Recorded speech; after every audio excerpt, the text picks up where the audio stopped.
ಇವತ್ತೊಂದು ಬೆಳಗಿನ ತಿಂಡಿ ಮಾಡುವ ಸುಲಭದಲ್ಲಿ, ಬೇರೆ ಜಾಸ್ತಿ ಸಾಮಾನು ಎಂತ ಬೇಡ. ರವೆ ಮತ್ತು ಅವಲಕ್ಕಿ ಮೇನ್ ಆಗಿ ಬೇಕು. ಒಂದು ಕಪ್ಪು ಚಿರೋಟಿ ರವೆ ಉಂಟು ನೋಡಿ, ಈ ರೀತಿ ಉಂಟು ರವೆ. ರವೆ ಯಾವುದು ಕೂಡ ಆಗ್ತದೆ, ಚಿಕ್ಕ ರವೆ ಕೂಡ ಆಗ್ತದೆ, ದೊಡ್ಡ ರವೆ ಕೂಡ ಆಗ್ತದೆ ನೋಡಿ, ಈ ರೀತಿ ಉಂಟು.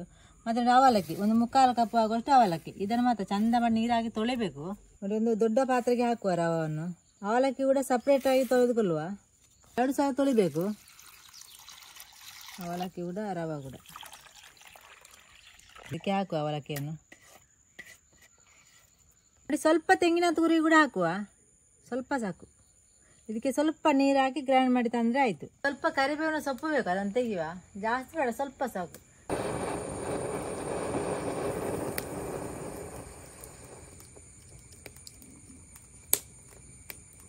ಗ್ರೈಂಡ್ ಮಾಡಿ ಆಯಿತು ನೋಡಿ. ಇಷ್ಟು ದಪ್ಪ ಉಂಟು ಹಿಟ್ಟು. ಜಾಸ್ತಿ ನೀರು ಹಾಕೋದು ಬೇಡ, ಇಷ್ಟು ದಪ್ಪ ಸಾಕು. ಇದಕ್ಕೀಗ ಸ್ವಲ್ಪ ಶುಂಠಿ ಉಂಟು, ಸ್ವಲ್ಪ ಒಂದು ಅರ್ಧ ಇಂಚು ಆಗುವಷ್ಟು.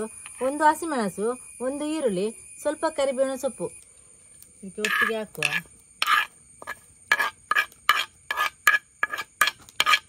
ರುಚಿಗೆ ಎಷ್ಟು ಬೇಕೋ ಅಷ್ಟು ಉಪ್ಪು ಕೂಡ ಹಾಕುವ. ಇದು ಕಲ್ಲುಪ್ಪು ಮತ್ತು ಹುಳಿ ಉಪ್ಪು ಕೂಡ ಹಾಕ್ಬೋದು. ಈಗ ಚಂದ ಮಾಡಿ ಒಮ್ಮೆ ಮಿಕ್ಸ್ ಮಾಡುವ.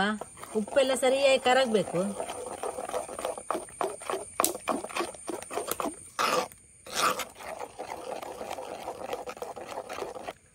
ನಾನಿವತ್ತು ದೋಸೆ ತವದಲ್ಲಿ ಮಾಡೋದು. ನಿಮಗೆ ಲಾಸ್ಟಿಗೆ ತವದಲ್ಲಿ ಕೂಡ ಮಾಡ್ಬೋದು. ಕಬ್ಬಿಣದ ಕಾವಲಿಗೆ ಆದ್ರೆ ಸ್ವಲ್ಪ ಎಣ್ಣೆ ಹಚ್ಚಬೇಕು, ಇಲ್ಲದ್ರೆ ಎದ್ದೇಳುದಿಲ್ಲ. ಲಾಸ್ಟಿಗೆ ಪಾತ್ರೆಗೆ ಆದ್ರೆ ಎಣ್ಣೆ ಹಾಕದೇನೆ ಎದ್ದೇಳ್ತದೆ. ಸ್ವಲ್ಪ ಎಣ್ಣೆ ಹಚ್ಚಿ, ಜಾಸ್ತಿ ಬೇಡ, ಸ್ವಲ್ಪ ಸಾಕು. ಕಾವಲಿ ಸರಿಯಾಗಿ ಕಾದ ನಂತರ ಹಿಟ್ಟನ್ನು ಹಾಕುವ. ಜಾಸ್ತಿ ಹಿಟ್ಟನ್ನು ಹಾಕುದ, ಸ್ವಲ್ಪ ನೋಡಿ ಈ ರೀತಿ ಬಿಡಿಸ್ಬೇಕು. ಮತ್ತೆ ಈರುಳ್ಳಿ ಎಲ್ಲ ಉಂಟಲ್ಲ, ತೆಲುವು ಬಿಡಿಸ್ಲಿಕ್ಕೆ ಆಗುದಿಲ್ಲ ನೋಡಿ. ಈ ರೀತಿ ಎಷ್ಟು ಸಾಕು, ಇಷ್ಟು ದಪ್ಪ. ಈಗ 1 ನಿಮಿಷ ಮುಚ್ಚಿಡು. 1 ನಿಮಿಷ ತೆಗಿಯುವ. 1 ನಿಮಿಷ ಬೇಯ್ತದೆ. ಕಡಿಮೆ ಉರಿಯಲ್ಲಿ ಬೇಯಿಸಬೇಕು, ಇಲ್ಲದೆ ನೋಡಿ ಇದು ಕಪ್ಪಾಗಲಿಲ್ಲ. ಲೈಟಾಗಿ ಬೆಂಕಿ ಉಂಟು.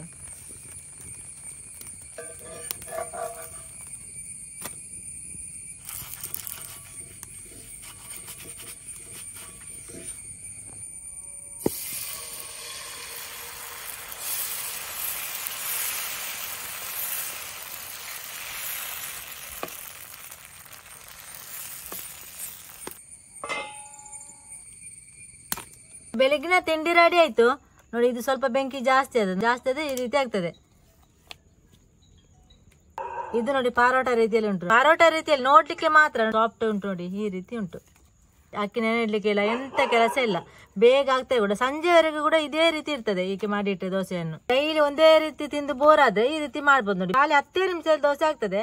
ಟಿಫಿನ್ಗೆಲ್ಲ ಮಾಡಿ ಕೊಡ್ಬೋದು ಮಕ್ಕಳಿಗೆ.